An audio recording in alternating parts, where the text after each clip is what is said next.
All right, let's check here with the global marketplace and what's some of the big stories we're looking at this morning, the global business space. Juliana Layinka from our London studios coming on the show here. Juliana, good morning.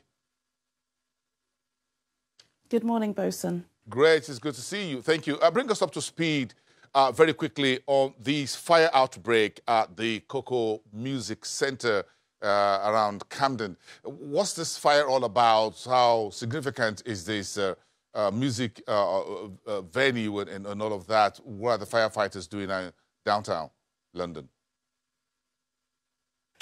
Well, the fire is out. Last night, the London Fire Brigade were called to Cocoa, which is a really iconic venue in Camden, which is in the north of London. Camden, as people who have travelled to Camden, and London, as we'll know, is a very vibrant part of London, very popular with bars and clubs and people that like to listen to live music. The Cocoa venue, which is one of London's most iconic music venues, has been open for about 120 years. And is a Grade 2 listed building. So it has significant importance. Over the past couple of months, there were state-of-the-art infrastructure repairs happening on the building. So it was closed to the public. And yesterday evening, a fire broke out.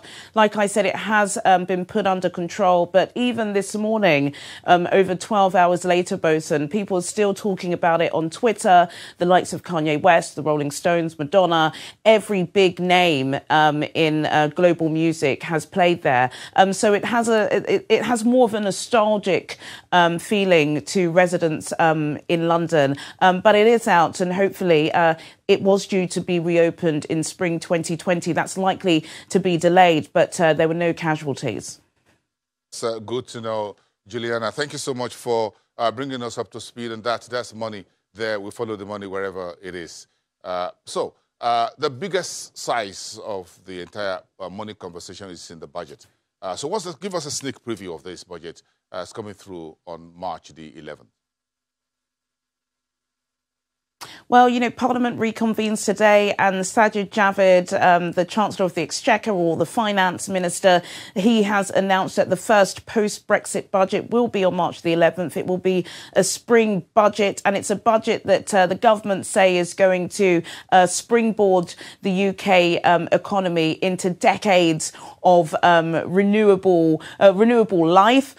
They say that this budget is going to help those who have felt left apart from the rest of the establishment, and a lot of people who don't live in London see the establishment as only focused on people that live in the city. Of course, after Prime Minister Boris Johnson got that landslide victory last month and, was able to claw back constituencies that had never voted for Conservative, always saw the Tory party as a party for the rich. With this budget, they're hoping to offer some spending pledges that will benefit those who are less well off in the UK. We already saw this before the new year because, of course, minimum wage has risen by 6.2%, which will take place in April. There are also some other spending pledges like 30 billion pounds a year. That's the extra spending that will go into the NHS. Also, an extra 120 million pounds has been proposed to help with infrastructure of housing and new properties. We know that there is a property shortage in the UK. Sajid Javid said he'll be putting more money into that, and also as well into education. Another 150 billion pounds has been pledged there. Of course, we know that a lot of focus at the moment will be on getting Britain out of the European Union by the 31st of January. So we don't know what the trading situation will be like with the EU next month. So even though there has been some leaks into what Sajid Javid could put his money in, come, this time in March, things could change because, of course, he did have a budget plan for November and that was scrapped. But it seems as if the NHS and trying to appease the northern voters is exactly what the Chancellor Exchequer will be doing in his spring budget. Yeah, quite a very busy day at the Parliament today, Juliana. Thank you so much for bringing us up to speed, squeezing Brexit into that conversation around the Chancellor of the Exchequer's first budget. Thank you so much. We appreciate that.